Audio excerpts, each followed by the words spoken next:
Malam dok, ibu saya kan pernah mengalami stroke, lalu melakukan terapi kejut listrik. Sebenarnya terapi seperti itu benar atau tidak dok? Wah ini mungkin kaitannya dengan langkah terapi sebagai pengobatan. Bagaimana nih dokter Yu tanggapannya untuk pertanyaan dari Vindi di Jakarta? Yang pertama ya, terapi untuk stroke itu yang pertama yang dilakukan pada saat stroke itu terjadi, yang tadi yang dibicarakan tadi.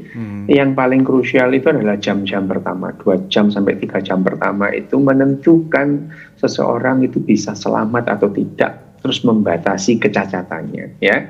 Jadi setelah limitation of disability, dibatasi kecacatannya dan pasien itu sembuh, pasien itu akan menjalani rehabilitasi. Rehabilitasi itu apa gitu? Dengan gejala sisa yang ada, entah itu misalnya kelumpuhan sedikit atau kelumpuhan banyak, misalnya ya, ada gangguan bicara itu, penderita ini ya dikembalikan ke sosialnya, ke lingkungan, supaya bisa berinteraksi dengan lingkungannya. Itu yang namanya rehabilitasi. Nah, rehabilitasi ini bisa macam-macam caranya ya, misalnya dengan fisioterapi. Misalnya kalau kemudian seseorang itu mengalami kelumpuhan ya, misalnya banyak kita melihat penderita pasca stroke itu terus kemudian mengalami kelumpuhan separuh badan. Kelumpuhan itu bisa kelumpuhan yang parsial, sebagian ada kelumpuhan total, betul-betul tidak bisa digerakkan. Nah, misalkan kelumpuhan yang total itu menyebabkan otot-otot itu spastik, itu nyeri gitu ya, nyeri gitu. Nah, untuk mengurangi nyerinya gitu ya, mengurangi keluhannya itu dilakukan fisioterapi dalam hal ini gitu ya. Jadi itu adalah terapi-terapi yang dilakukan pasca stroke. Nah, pertanyaannya kejut listrik gitu. Itu apanya yang dilistrikin itu ya? Ototnya itu bahaya banget itu ya. Karena yang namanya aliran listrik itu tidak boleh gitu ya. Tidak boleh gitu. Tidak boleh listrik itu, otot kita disetrum pakai listrik kecuali gitu ya. Kecuali itu adalah terapi. Memang ada gitu ya. Misalnya fisioterapi untuk memperbesar otot misalnya ya. Kalau kita dulu pernah banyak orang sakit polio gitu ya. Polio itu ya. Kaki kanan dan kaki kirinya besar sebelah, untuk menterapi supaya otot-otot yang di sebelah kiri itu misalnya harus sama dengan yang sebelah kanan, itu dilakukan dengan itu kejutan terapi listrik, tapi itu terukur gitu ya, berapa voltasenya, otot mana yang otot mana yang akan dibesarkan gitu ya, supaya tidak besar sebelah, terlalu jauh. Kalau tujuannya untuk menambah massa otot itu memungkinkan itu, tetapi terapi kejut listrik itu tidak akan memperbaiki stroke itu sendiri gitu ya. Misalkan ini yang sakit otaknya, yang disetrum tangannya, tidak nyambung gitu ya, tidak ada urusannya gitu. Jadi terapi kejut atau terapi listrik itu untuk memperbaiki stroke itu tidak dianjurkan, bahkan itu bukan bagian pengobatan dari kedokteran. Tapi kalau bukan dokter ya silakan lah ya, misalkan tukang listrik ya mau ngapain kalau nggak nyetrum gitu ya. Tapi kalau dokter itu tidak akan melakukan itu, dan itu bukan merupakan bagian pengobatan dalam dunia kedokteran gitu ya. Dok, ini terlalu kuat ngeden saat BAB bisa memicu stroke hemoragi, benar nggak? Kalau iya, lalu bagaimana cara atau saran agar BAB yang aman sehingga tidak menyebabkan stroke tersebut? Kita langsung minta nih tanggapan dari dokter. Beda, itu yang beda ya. Perdarahan yang kemudian diakibatkan mengejan itu bukan stroke. Itu ada yang namanya aneurisma yang pecah, jadi rupture aneurysm. Jadi aneurisma itu adalah kita pernah tahu nggak dulu ya, kalau dulu masih zaman sepeda itu ada ban dalam itu. Ban dalamnya itu kalau kemudian ada bagian yang tipis dia itu menggelembung. Nah, itu yang namanya aneurisma itu. Pembuluh darah di otak kita itu juga bisa begitu. 2,5% orang itu ada aneurisma di dalam kepalanya. Jadi ada bom waktu yang saat bisa meledak gitu ya. Jadi dari 100 orang ada sekitar 2-3 orang yang di dalam otaknya itu ada aneurisma yang tinggal meledak aja sewaktu-waktu itu. Hanya saja kalau aneurisma ini pecahnya itu sekitar usia 45 tahun ke atas. Ini berbeda dengan stroke gitu ya. Berbeda dengan stroke. Itu bukan stroke. Kalau aneurisma pecah itu bukan termasuk stroke gitu ya. Karena aneurisma ini adalah gangguan atau cacat bawaan sejak lahir gitu. Nah, ini ya itu ya. Kalau bahasa Jawanya melenting atau melendung gitu ya. Jadi ada pembuluh darah yang dindingnya tipis, ada bagian pembuluh darah yang dindingnya tipis sehingga dia membentuk gelembung gitu. Dan gelembung itu sewaktu-waktu pecah. Nah, pada orang yang sudah tipis banget itu ya, terus itu kemudian mengejan itu bisa menyebabkan aneurisma yang sudah tipis tadi itu pecah gitu. Ini bukan stroke, hanya saja gejala dan tandanya bisa hampir sama dengan stroke itu. Nyeri kepala hebat tadi itu. Nah, seperti yang dirasakan Mas Fabio tadi, nyeri kepala hebat itu jarang kalau itu terjadi pada stroke yang darahnya itu tergumpal di dalam. Biasanya itu darahnya itu tumpah ke permukaan otak gitu ya. Itu memberikan sakit kepala yang luar biasa. Bahkan istilah orang yang mengalami pecah pembuluh darah karena aneurisma yang pecah itu, yang karena yang bisa ngeden tadi itu, dia membayangkan kepalanya seperti disambar petir gitu ya. Padahal ya mungkin dia nggak pernah disambar petir, tapi menggambarkannya itu kepalanya pernah disambar petir gitu ya. Nyeri yang tidak pernah dirasakan seperti itu. Berbeda. Jadi aneurisma pecah dan stroke itu dua hal yang berbeda. Hanya saja dua-duanya sama-sama mematikan. Aneurisma pecah jauh lebih mematikan dari stroke perdarahan. Menusukkan jarum ke jari bisa mengobati stroke. Menusukkan jarum itu tidak benar, gitu ya. Bahwa yang namanya stroke, misalnya stroke ada dua tadi ya, pendarahan di otak gitu ya. Terus kemudian penyumbatan juga di otak gitu. Itu terus kemudian nyubles jarum itu ya. Terus kemudian mengeluarkan darah sebanyak-banyaknya dari situ itu dalam rangka mengurangi darah supaya yang di otak itu keluar loh. Itu kan tahayul. Dari mana ya bisa itu tidak ada urusannya. Terus kelainan di otak itu ditusui jarinya. Kalau perlu 20 jarinya ditusui semua, darahnya dikeluarkan itu. Kok nggak sekalian diketak aja soal berdarah sini ya itu nggak ada urusannya. Misalnya itu bukan pengobatan untuk stroke, tidak dianjurkan. Jadi kalau kita menemukan penderita, entah orang sekeliling kita, saudara kita, tetangga kita mengalami gejala stroke, nah, tadi yang disampaikan tadi gejala dan tanda stroke, yang dilakukan hanya satu, telepon ambulan, udah nggak usah yang lain-lain gitu. Telepon ambulan, dibawa ke rumah sakit yang ada CT scan-nya, ada MRI-nya, ada dokter saraf, ada dokter bedah saraf yang bisa diakses 24 jam. Jangan ditusui jarum. Baik, silahkan langsung yang kedua. Ini dia ada stroke hanya menyerang satu kali. Mitos atau fakta? Ini jelas salah. Bahkan penderita yang pernah mengalami stroke kemungkinan mengalami stroke lagi 7 kali lebih sering atau lebih besar daripada orang yang belum pernah stroke. Kalau dikatakan usia adalah faktor penyebab stroke. Makin tua usia seseorang, makin mudah dia mengalami stroke. Tapi bukan berarti yang muda tidak terkena stroke. Misalkan orang muda. Sekarang makin banyak orang yang muda terkena stroke karena faktor-faktor yang seharusnya tidak ada jadi ada. Misalkan kegemukan, merokok, ya itu akan menyebabkan orang meskipun pada usia muda pembuluh darahnya jadi nggak sehat, kurang olahraga juga itu. Jadi makin lama makin banyak orang muda menderita stroke karena pola makan, pola istirahat, pola hidup yang tidak sehat.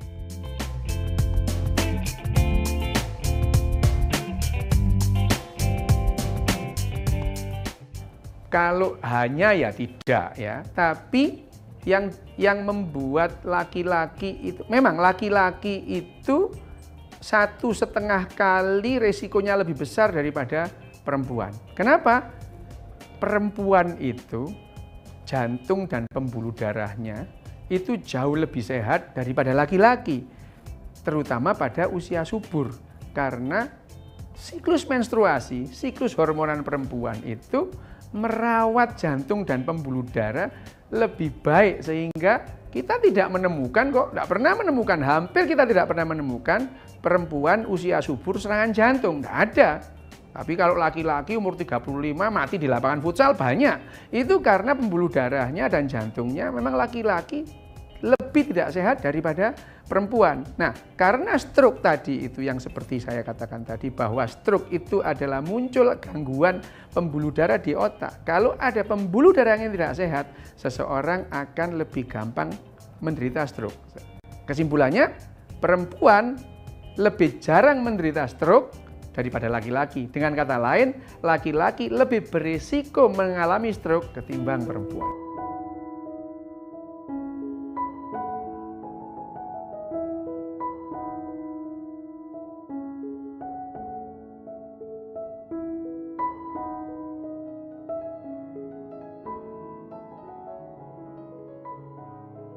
Buku Guns, Germs and Steel karya Jared Diamond bagian 2, kemunculan dan penyebaran produksi pangan. Bab 5, kaum berpunya dan kaum tidak berpunya sepanjang sejarah. Dinarasikan ulang oleh Jendela Ilmu.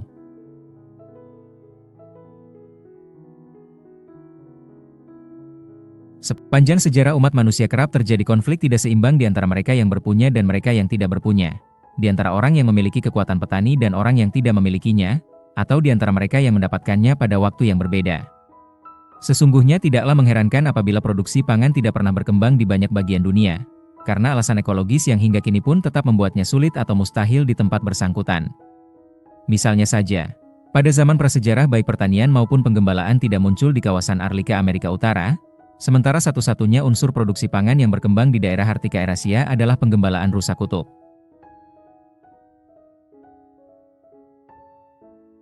Produksi pangan juga tidak dapat muncul secara spontan di daerah gurun yang jauh dari sumber air untuk irigasi, seperti di bagian tengah Australia dan di beberapa daerah di bagian barat Amerika Serikat.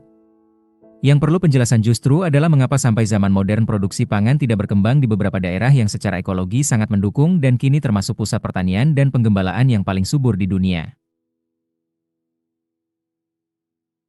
Yang paling menonjol di antara daerah-daerah yang menimbulkan tanda tanya itu, tempat para penduduk asli masih hidup sebagai pemburu pengumpul ketika para kolonis Eropa pertama tiba, adalah California dan negara-negara bagian as lainnya di pesisir Pasifik, daerah Pampa Argentina, bagian barat daya dan tenggara Australia, dan sebagian besar kawasan Cape di Afrika Selatan. Seandainya kita mengamati dunia pada 4000 sebelum Masehi, ribuan tahun setelah berkembangnya produksi pangan di tempat-tempat asalnya yang paling tua, kita bakal terkejut karena beberapa lumbung pangan modern lain ternyata belum mengenalnya, termasuk seluruh sisa wilayah Amerika Serikat, Inggris dan sebagian besar Prancis, Indonesia, serta seluruh Afrika subkhatulistiwa.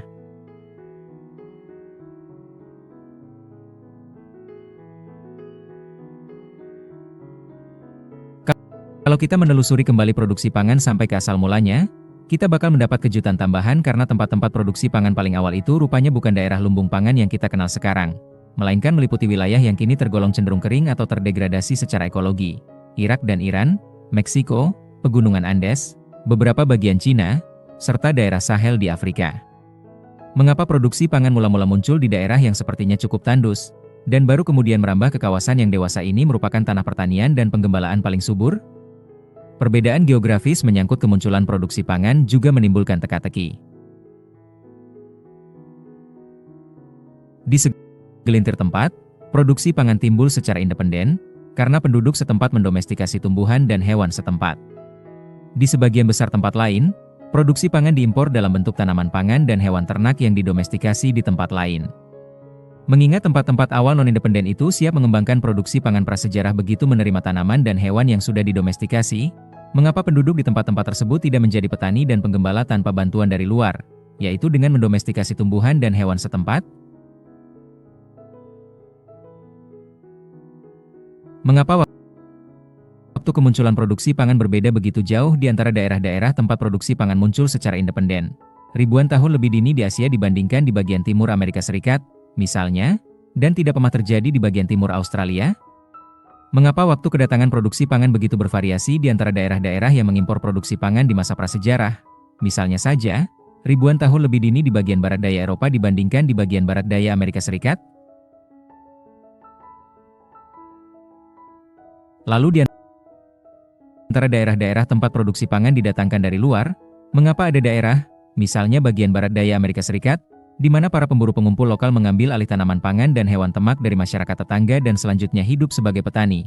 Sementara di daerah lain, misalnya di Indonesia dan banyak bagian Afrika subkhatulistiwa, kedatangan produksi pangan melibatkan penggantian populasi pemburu pengumpul semula secara besar-besaran oleh masyarakat pendatang penghasil pangan.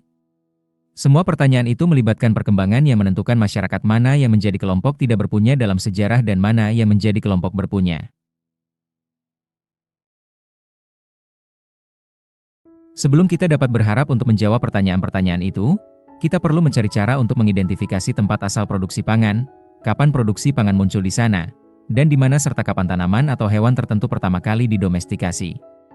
Petunjuk yang paling jelas diperoleh dari identifikasi sisa tumbuhan dan hewan di situs-situs arkeologis. Sebagian besar tanaman dan hewan yang telah didomestikasi memperlihatkan perbedaan morfologis ketika dibandingkan dengan leluhur masing-masing di alam bebas. Misalnya saja, ukuran yang lebih kecil pada sapi dan domba piaraan, ukuran yang lebih besar pada ayam dan buah apel hasil budidaya, polong yang lebih tipis dan halus pada kacang-kacangan budidaya, serta bentuk tanduk yang berbentuk spiral dan bukan melengkung pada kambing piaraan.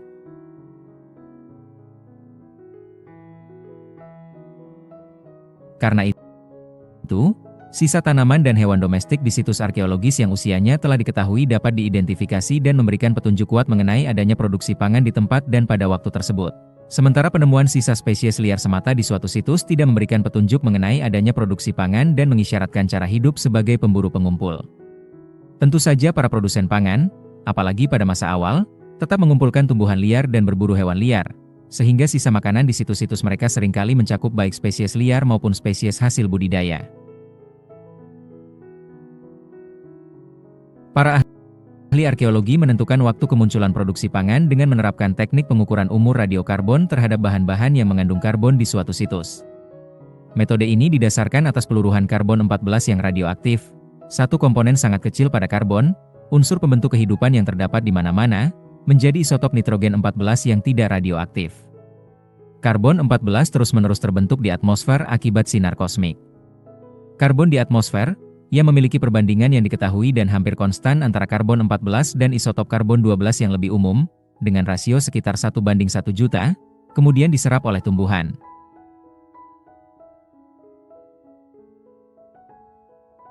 Karbon di tumbuhan itu lalu membentuk tubuh hewan herbivora yang memakan tumbuhan tersebut, dan selanjutnya beralih ke tubuh hewan karnivora yang memangsa hewan herbivora tadi. Namun setelah suatu tumbuhan atau hewan mati, setengah karbon-14 yang terkandung di tubuhnya meluruh menjadi karbon-12 setiap 5.700 tahun, dan sampai setelah sekitar 40.000 tahun kandungan karbon-14 menjadi sangat rendah dan sulit diukur atau dibedakan dari kontaminasi oleh sejumlah kecil material modern yang mengandung karbon-14. Karena itu, usia material dari suatu situs arkeologi dapat dihitung berdasarkan rasio karbon-14, karbon-12 material bersangkutan. Metode radiokarbon dihinggapi berbagai masalah teknis, dan dua diantaranya patut disebutkan di sini.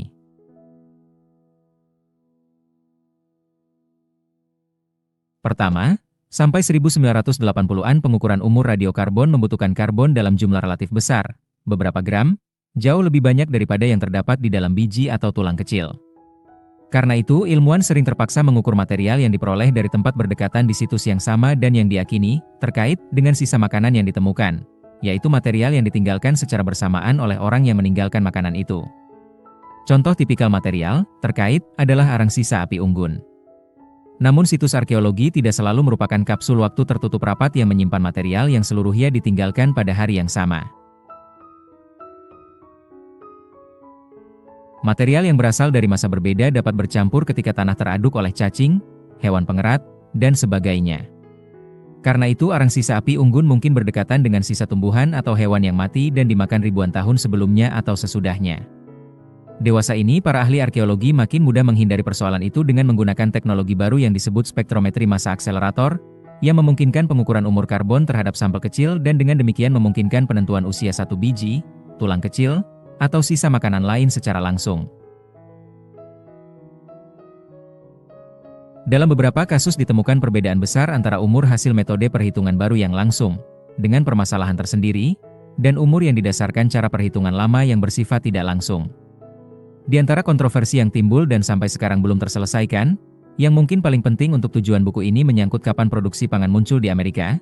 Metode tidak langsung pada 1960-an dan 70-an memberi hasil sedini 7000 sebelum Masehi. Sedangkan penanggalan yang lebih baru menghasilkan angka tidak lebih dini daripada 3500 sebelum Masehi.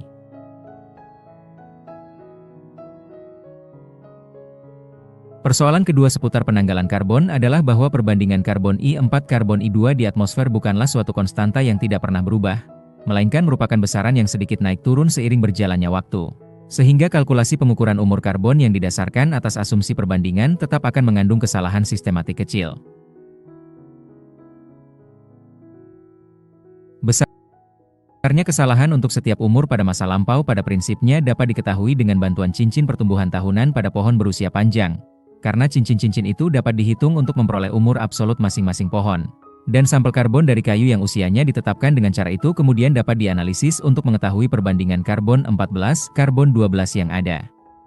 Dengan cara itu, umur karbon hasil pengukuran dapat dikalibrasi agar memperhitungkan perubahan rasio karbon di atmosfer.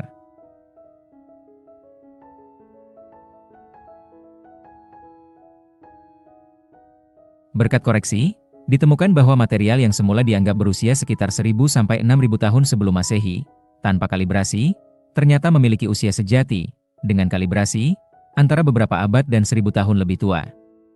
Belakangan ini sampel-sampel yang sudah agak berumur mulai dikalibrasi dengan suatu metode alternatif yang didasarkan pada proses peluruhan radioaktif lain. Kesimpulan yang diperoleh adalah bahwa sampel yang tampaknya berasal dari sekitar 9000 sebelum Masehi empatnya berasal dari sekitar 11000 sebelum Masehi.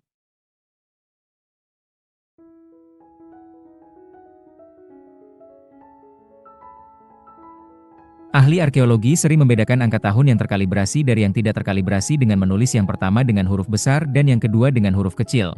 Misalnya, 3000 sebelum Masehi versus 3000 sebelum Masehi. Namun literatur arkeologi kadang-kadang membingungkan dalam hal itu, karena banyak buku dan makalah menyajikan angka tahun yang tidak terkalibrasi sebagai sebelum Masehi tanpa menyebutkan bahwa angka itu sebenarnya tidak terkalibrasi.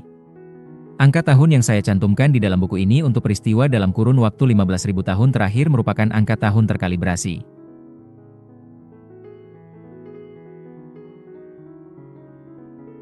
Itulah yang menyebabkan perbedaan antara angka tahun untuk produksi pangan dini di dalam buku ini dengan angka tahun yang dikutip di dalam sejumlah buku referensi standar, seperti yang mungkin diperhatikan oleh para pembaca. Setelah kita mengenali dan menentukan usia sisa tanaman atau hewan domestik purba, bagaimana kita memutuskan apakah tanaman atau hewan tersebut memang didomestikasi di sekitar situs yang bersangkutan, dan bukan didomestikasi di tempat lain lalu menyebar sampai ke situs itu? Salah satu cara adalah dengan mempelajari peta penyebaran geografis leluhur liar tanaman atau hewan itu, dan bernalar bahwa domestikasi tentunya berlangsung di daerah leluhur liar tadi dapat ditemukan.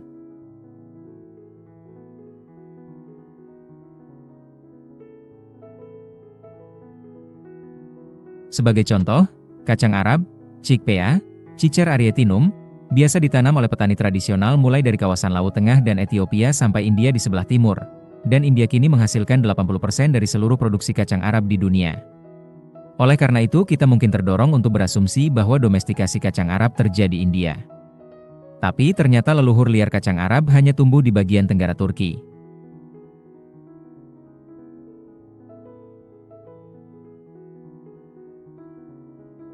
Interpretasi bahwa kacang Arab memang didomestikasi di sana didukung oleh kenyataan bahwa temuan tertua kacang Arab yang mungkin telah didomestikasi diperoleh di situs arkeologis dari zaman Batu Muda sekitar 8000 sebelum Masehi dan berlokasi di bagian tenggara Turki dan bagian utara Suriah yang berdekatan. Petunjuk arkeologis mengenai keberadaan kacang Arab di anak benua India baru muncul lebih daripada 5000 tahun kemudian. Cara lain untuk menentukan tempat domestikasi tumbuhan atau hewan tertentu adalah dengan memetakan angka tahun untuk kemunculan pertama bentuk terdomestikasi di masing-masing lokasi.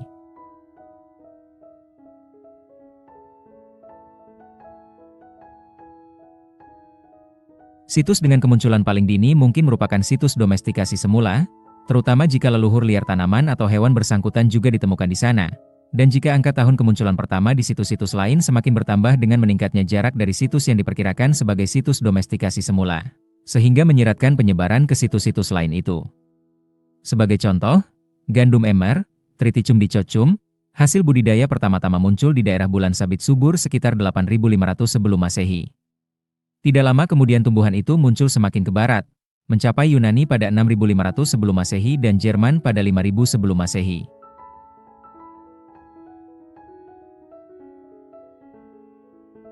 Angka-angka tahun itu menyiratkan bahwa domestikasi gandum emmer terjadi di daerah bulan sabit subur, dan kesimpulan itu didukung oleh kenyataan bahwa gandum emmer liar hanya ditemukan di kawasan yang membentang dari Israel ke bagian barat Iran dan Turki.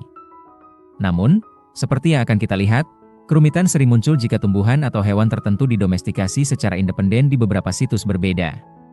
Kasus semacam ini kerap dapat dideteksi dengan menganalisis perbedaan di segi morfologi, genetika, atau kromosom antara spesimen-spesimen tumbuhan atau hewan yang sama di tempat-tempat yang berbeda.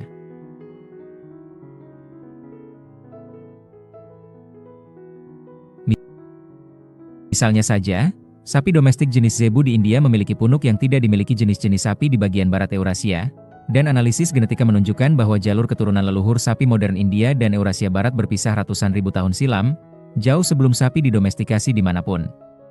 Artinya, sapi didomestikasi secara independen di India dan di bagian barat Eurasia, dalam kurun waktu 10.000 tahun terakhir, dimulai dari subspesies sapi liar India dan Eurasia Barat yang garis keturunannya telah bercabang ratusan ribu tahun sebelumnya.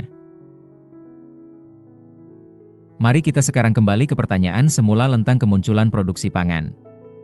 Di mana, kapan, dan bagaimana produksi pangan berkembang di berbagai bagian dunia? Di satu ujung terdapat daerah-daerah tempat produksi pangan muncul secara independen sepenuhnya, dengan domestikasi banyak tumbuhan setempat, dan dalam beberapa kasus juga hewan, mendahului kedatangan tanaman atau hewan dari daerah lain.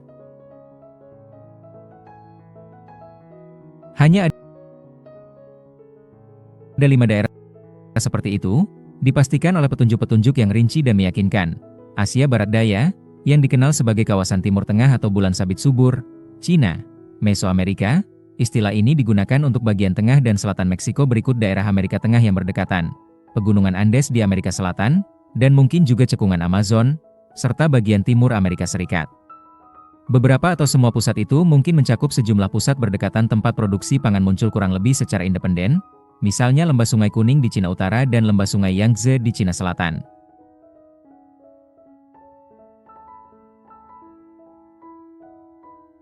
Di samping kelima daerah tempat produksi pangan dipastikan berkembang dari nol, 4 daerah lain, kawasan Sahel di Afrika, daerah tropis Afrika Barat, Ethiopia, dan Papua, merupakan calon untuk masuk ke kategori itu. Namun untuk masing-masing kasus ada sejumlah ketidakpastian.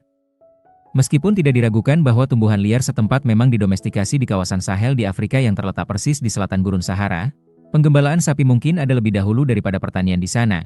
Dan sementara ini belum jelas apakah sapi itu merupakan jenis sapi Sahel yang didomestikasi secara independen, atau sapi hasil domestikasi dari daerah bulan sabit subur, yang setelah tiba di Sahel kemudian memicu domestikasi tumbuhan lokal.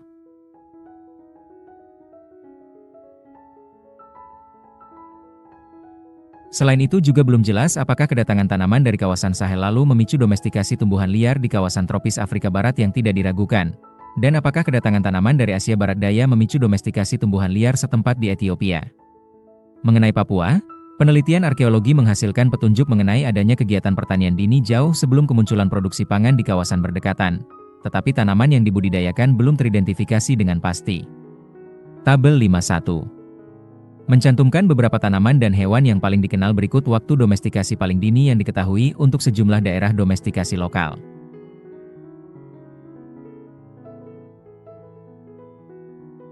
Di antara 9 daerah calon untuk evolusi produksi pangan secara independen ini, Asia Barat Daya memiliki tanggal pasti paling awal untuk domestikasi tumbuhan, sekitar 8.500 sebelum Masehi, dan domestikasi hewan, sekitar 8.000 sebelum Masehi. Kawasan itu juga memiliki jumlah terbesar pengukuran umur karbon akurat untuk produksi pangan dini. Tanggal untuk Cina hampir sama dininya, sementara tanggal untuk bagian timur Amerika Serikat jelas berselisih sekitar 6.000 tahun. Untuk ke-6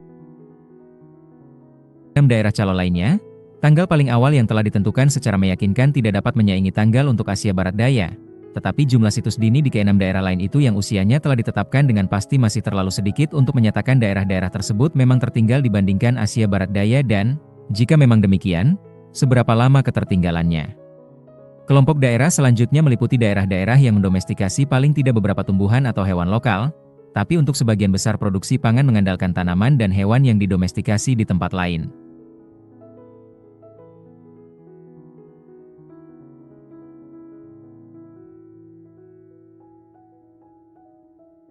Tanaman dan hewan hasil domestikasi yang diimpor itu dapat dianggap sebagai tanaman dan hewan pemula, karena memulai produksi pangan lokal. Kedatangan paket awal tanaman dan hewan hasil domestikasi memungkinkan masyarakat setempat hidup menetap, dan dengan demikian meningkatkan kemungkinan tanaman pangan lokal berevolusi dari tumbuhan liar yang dikumpulkan, dibawa pulang dan ditanam secara kebetulan, dan kemudian ditanam dengan sengaja. Di 3 atau 4 daerah seperti itu, paket pemulanya berasal dari Asia Barat Daya. Salah satunya adalah bagian barat dan tengah Eropa. Tempat produksi pangan muncul seiring kedatangan tanaman dan hewan Asia Barat Daya antara 6000 dan 3500 sebelum Masehi, tetapi paling tidak satu tumbuhan, poppy candu, Papaver somniferum, dan mungkin Haver avena sativa, serta beberapa tumbuhan lain, kemudian didomestikasi secara lokal. Poppy liar ditemukan hanya di daerah pesisir bagian barat Laut Tengah. Biji poppy tidak ditemukan pada penggalian situs-situs komunitas pertanian paling dini di Eropa bagian timur dan Asia Barat Daya. Biji itu mula-mula muncul di situs pertanian dini di bagian barat Eropa. Sebaliknya, leluhur liar sebagian besar tanaman dan hewan Asia Barat Daya tidak terdapat di Eropa bagian barat.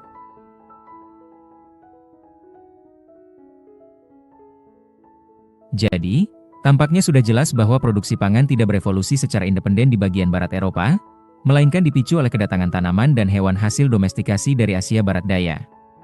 Masyarakat pertanian di bagian barat Eropa yang kemudian berkembang selanjutnya mendomestikasi tumbuhan poppy, yang lalu menyebar ke arah timur sebagai tanaman budidaya. Daerah lain tempat domestikasi lokal sepertinya mengikuti kedatangan tanaman pemula dari Asia Barat Daya adalah kawasan lembah Indus di anak benua India.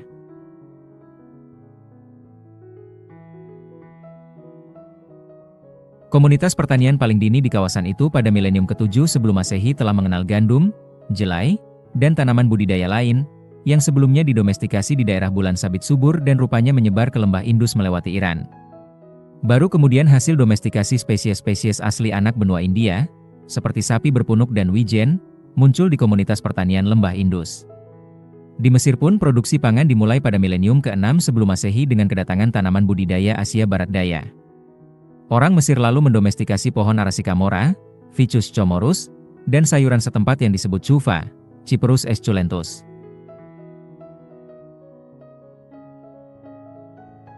Pola yang sama mungkin berlaku pula untuk Ethiopia, tempat gandum, jelai, dan tanaman Asia Barat Daya telah dibudidayakan untuk waktu yang lama. Orang Ethiopia juga mendomestikasi banyak spesies liar setempat untuk mendapatkan tanaman budidaya. Banyak di antaranya tetap hanya ditemukan di Ethiopia, tetapi salah satunya, kopi, kini telah menyebar ke seluruh dunia. Namun tidak diketahui apakah orang Ethiopia membudidayakan tanaman lokal tersebut sebelum atau barn sesudah kedatangan paket Asia Barat Daya.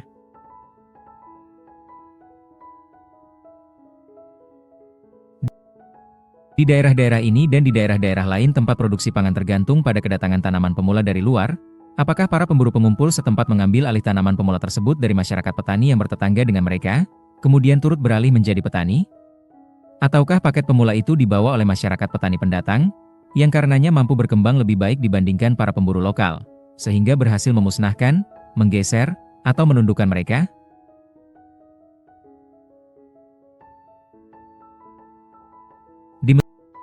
Mesir tampaknya kemungkinan yang pertama yang terjadi, para pemburu pengumpul lokal sekadar menambahkan hasil domestikasi dari Asia Barat Daya serta teknik bercocok tanam dan teknik menggembala ke menu mereka yang terdiri atas tumbuhan dan hewan liar, lalu berangsur-angsur meninggalkan bahan pangan liar tadi.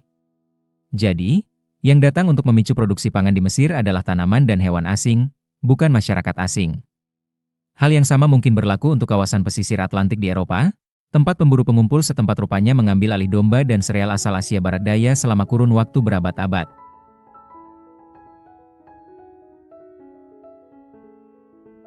Kaum pemburu pengumpul dari suku Hoi di kawasan Tanjung Afrika Selatan menjadi penggembala, tetapi bukan petani, berkat domba dan sapi yang diperoleh dari daerah lebih utara di Afrika, dan ujung-ujungnya dari Asia Barat Daya. Serupa dengan itu, para pemburu pengumpul penduduk asli Amerika di daerah Barat Daya perlahan-lahan menjadi petani karena memperoleh tanaman budidaya dari Meksiko. Terkait dengan awal mula produksi pangan di keempat daerah ini, petunjuk mengenai domestikasi spesies tumbuhan atau hewan lokal hanya sedikit atau bahkan tidak ada. Namun petunjuk mengenai pergeseran populasi manusia pun sedikit atau bahkan tidak ada. Keadaan ekstrim yang berlawanan ditemui di daerah-daerah tempat produksi pangan dipastikan berawal dengan kedatangan mendadak masyarakat asing berikut tanaman dan hewan asing. Alasan hal itu dapat dipastikan adalah karena kedatangan tersebut berlangsung pada zaman modern dan melibatkan orang Eropa yang melek huruf, dan yang bercerita dalam tak terhitung banyaknya buku tentang apa yang terjadi.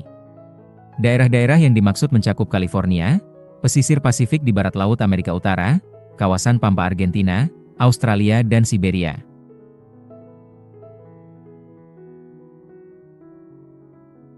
Sampai beberapa abad lalu, semua daerah itu masih didiami oleh masyarakat pemburu pengumpul, penduduk asli Amerika dalam 3 kasus pertama, dan penduduk asli Australia atau penduduk asli Siberia dalam 2 kasus terakhir.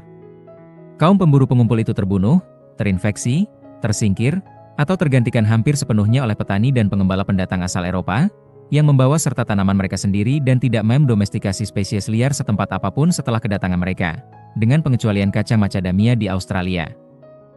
Di kawasan Tanjung Afrika Selatan, para pendatang asal Eropa mendapatkan bukan hanya pemburu pengumpul hoi, tetapi juga penggembala hoi yang sudah punya hewan ternak, namun tidak memiliki tanaman budidaya.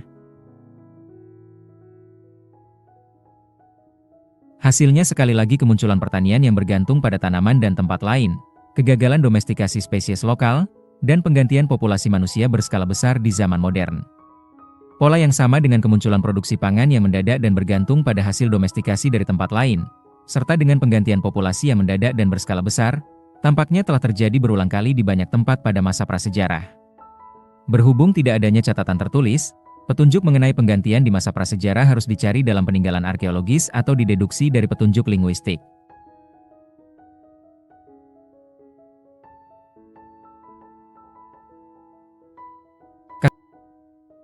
Kasus-kasus yang paling kuat adalah kasus yang tidak menyisakan keraguan mengenai penggantian populasi, karena para produsen pangan yang baru datang dan para pemburu pengumpul yang tergeser itu memperlihatkan perbedaan mencolok pada kerangka, dan karena para produsen pangan bukan saja membawa tanaman dan hewan, tetapi juga barang tembikar.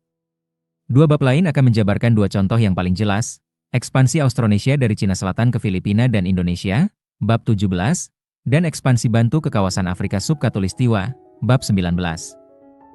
Bagian Tenggara dan Tengah Eropa memberikan gambaran serupa mengenai kemunculan mendadak produksi pangan, yang bergantung pada tanaman dan hewan dari Asia Barat Daya, dan pembuatan barang tembikar.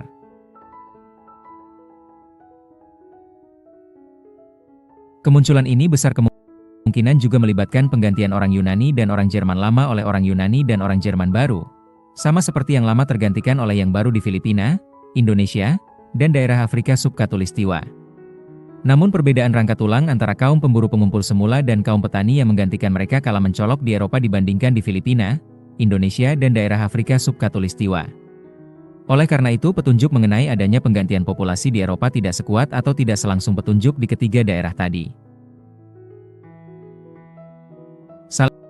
NGKAT kata, hanya beberapa daerah di dunia mengembangkan produksi pangan secara independen, dan itu pun pada waktu yang sangat berbeda-beda. Masyarakat pemburu pengumpul di beberapa daerah yang bertetangga belajar produksi pangan dari daerah-daerah inti tersebut, sementara masyarakat penghuni daerah tetangga lain tergantikan oleh produsen pangan pendatang dari daerah inti, sekali lagi pada waktu yang sangat berbeda-beda.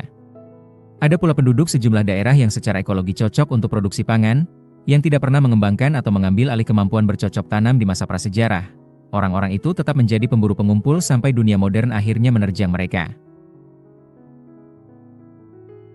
Penduduk daerah yang lebih dahulu menguasai produksi pangan dengan demikian juga lebih awal memulai perjalanan menuju senapan, kuman, dan baja.